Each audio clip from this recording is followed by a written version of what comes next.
Find the domain and range of the following real function. ಉತ್ತರ ಬರೆಯೋದಕ್ಕಿಂತ ಮೊದಲೇದಾಗಿ ಇದನ್ನು ಎಕ್ಸ್ಪ್ಲೇನ್ ಮಾಡ್ತೀನಿ ಏನು ಅಂಥೇಳಿ. F of x is equal to minus of modulus of x. So f of x is equal to -1 into modulus of x ಅಂಥೇಳಿ ಅರ್ಥ. ಸರಿನಾ? ಸೊ ಮೊದಲೇದಾಗಿ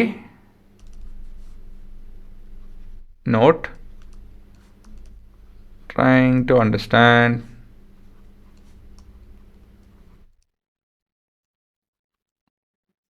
-1 into modulus of x. So ಇದನ್ನು ಅರ್ಥ ಮಾಡ್ಕೊಳ್ಳೋಣ. ಹೇಗೆ? ವ್ಯಾಲ್ಯೂ ಕೊಟ್ಟು ಎಫ್ ಆಫ್ -10. ಹಾಂ, ಮೊದಲೇದಾಗಿ ಮಾಡ್ಯುಲಸ್ ಆಫ್ ಎಕ್ಸ್ ಅಂತ ಹೇಳಿದ್ರೆ ಏನು? ಮಾಡ್ಯುಲಸ್ ಆಫ್ ಎಕ್ಸ್ ಅಂತ ಹೇಳಿದ್ರೆ ಇಲ್ಲಿ ಫಂಕ್ಷನ್ ನೋಡಿ, if X is greater than equal to 0 it will return X, else it will return -x. ಜ್ಞಾಪಕ ಇದೆಯಾ ಇದು? ಪಾಸಿಟಿವ್ ನಂಬರಲ್ಲಿ ಅದೇನು ಮಾಡುತ್ತದೋ ಏನು ಮಾಡಲ್ಲ.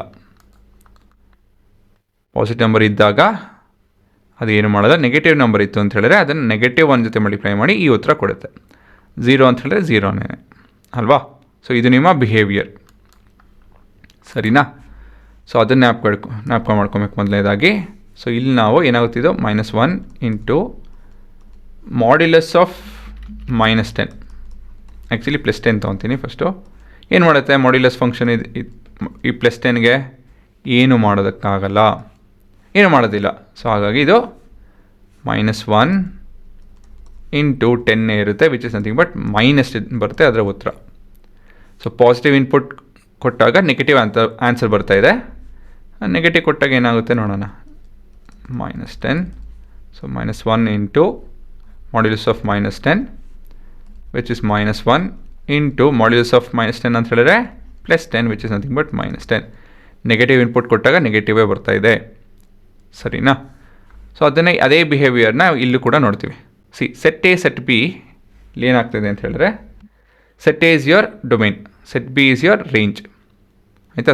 ಅದು ಕ್ಯಾಲ್ಕುಲೇಷನ್ ನಾವು what is that we are doing. ಇಲ್ಲಿ ಪ್ರತಿಯೊಂದು ಎಕ್ಸ್ ವ್ಯಾಲ್ಯೂ ಸೆಟ್ ಎಲ್ಲಿರೋಂಥ ವ್ಯಾಲ್ಯೂಸ್ ತೊಗೊಂಡು ಅದರಲ್ಲಿ ಮಾಡ್ಯುಲಸ್ ಫಂಕ್ಷನ್ ಥ್ರೂ ಹೋಗಿಸಿ ಅದಾದಮೇಲೆ -1 ಜೊತೆ ಮಲ್ಟಿಪ್ಲೈ ಮಾಡ್ತಾಯಿದ್ದೀವಿ.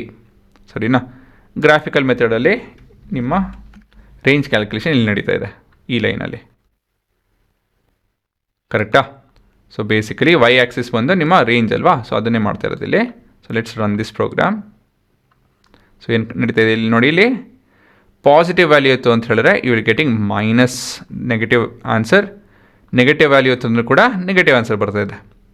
ಸೊ ಉಲ್ಟಾ ಇತ್ತು ಅಲ್ವಾ? ಮಾಡ್ಯುಲಸ್ ಫಂಕ್ಷನ್ನು ಆ್ಯಕ್ಚುಲಿ ಉಲ್ಟಾ ಇತ್ತು. ಇಲ್ಲಿ ನೋಡಿ ಇದು ನಿಮ್ಮ 0. So this is your negative y axis. ಸರಿನಾ?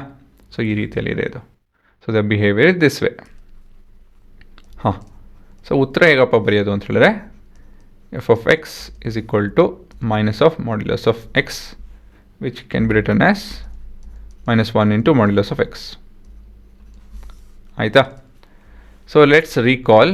ಫಸ್ಟ್ ನೀನು ಯಾವತ್ತಿದ್ರೂ you need to recall the modulus functions behaviour ಅಂತ ಹೇಳಿದ್ರೆ, it will be X for X greater than equal to 0, -1 into X for X less than 0. ಈ ಥರ behaviour ಇದೆ ಅಲ್ವಾ? ಕರೆಕ್ಟಾ? ಸೊ ಇದರಲ್ಲಿ ನಾವು 2 ಕೇಸ್ ತೊಗೊಬೇಕು. ಕೇಸ್ 1 ಏನಂತ ಹೇಳಿದ್ರೆ, ಫಾರ್ ಎಕ್ಸ್ ಗ್ರೇಟರ್ ದೆನ್ 0 ಹೇಗೆ ಬಿಹೇವ್ ಆಗುತ್ತೆ ಈ ಫಂಕ್ಷನ್ ಅಂತ ಹೇಳಿ. So f of x will be equal to -1 into modulus of x. ಇವಾಗ ಕಂಡೀಷನ್ ಇದೆ. ಏನು ಕಂಡೀಷನ್ ಇದೆ ಇಲ್ಲಿ? X is greater than equal to 0. ಹಾಗಾಗಿ this will become -1 into x itself ಅಲ್ವಾ? ಸೊ ಇದೇನಾಗುತ್ತೆ -x. ಸರಿನಾ ಹುಡುಗರ? ಸೊ ಇದರಲ್ಲಿ ರೇಂಜ್ ಏನೇನು ಬರುತ್ತೆ ಅಂಥೇಳಿ, ಔಟ್ಪುಟ್ ಯಾವ ನೇಚರ್ ಬರುತ್ತೆ ಅಂಥೇಳಿ ಮಾತಾಡೋದಕ್ಕೆ let's look into this fact ಅಂತ ಹೇಳಿದ್ರೆ, ಇಟ್ಸ್ -1 ಇಂಟು ಎಕ್ಸ್ ಓನ್ಲಿ ಅಲ್ವಾ? -x, or I can write this as a negative number multiplying a positive number and also 0. ನಿಮ್ಮ ಔಟ್ಪುಟ್ ಏನು ಬರುತ್ತೆ? Negative into positive is negative numbers. ನಿಮ್ಮ final answer negative ಮತ್ತು 0 ಬರುತ್ತೆ ಅಲ್ವಾ? ಇದನ್ನು ಈ ಬಿಹೇವಿಯರ್ ನೋಡಿದರೆ ಇಲ್ಲಿ ಸರಿ ತಾನೆ? So basically according to this case 1, the range would be negative ಇನ್ಫಿನಿಟಿಯಿಂದ 0 including 0. ಸರಿನಾ? Next case 2. For X less than 0 ಆಯಿತಾ? ಏನಾಗುತ್ತೆ, f of x will be equal to -1 into modulus of x which is equal to -1 into -1 into x. So ಇಲ್ಲೇನಾಗ್ತಾಯಿದೆ, ಇದು plus x ಅಲ್ವಾ? ಆದರೆ the nature of x is what? X ಎಂಥ number ಇದು? Negative number.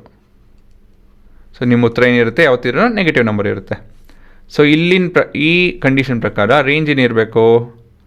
Range should be -∞ to 0 excluding 0. Of course 0 is not a number which is either positive or negative ಅಲ್ವಾ? So ಇವೆರಡು condition ಇದೆ, 1, 2. So this is your A and B. According to A and B ಇವೆರಡು combine ಮಾಡ್ತಿದ್ರೆ ಏನು ಉತ್ತರ ಬರುತ್ತೆ? Combine ಯಾಕೆ ಮಾಡಬೇಕು ಅಂತ ಹೇಳಿ ಪ್ರಶ್ನೆ, ಅಂದರೆ ಅದೊಂದು ಪ್ರಶ್ನೆ ಬರ್ಬೋದು.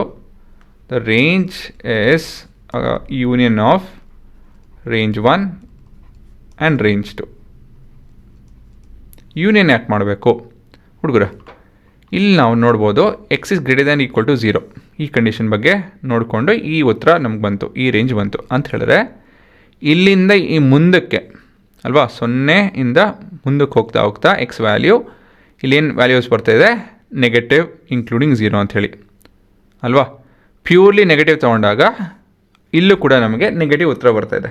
ಮತ್ತೊಂದು ಸತಿ ಹೇಳ್ತೀನಿ ನೋಡಿ, 0 and forward you are getting negative answer. When you looking at just negative we getting negative answer. So ಇವೆರಡು ಕಂಬೈನ್ ಮಾಡಿದ್ರೆ ನಿಮಗೆ ಟೋಟಲ್ ಏನು ಸಿಗುತ್ತೆ?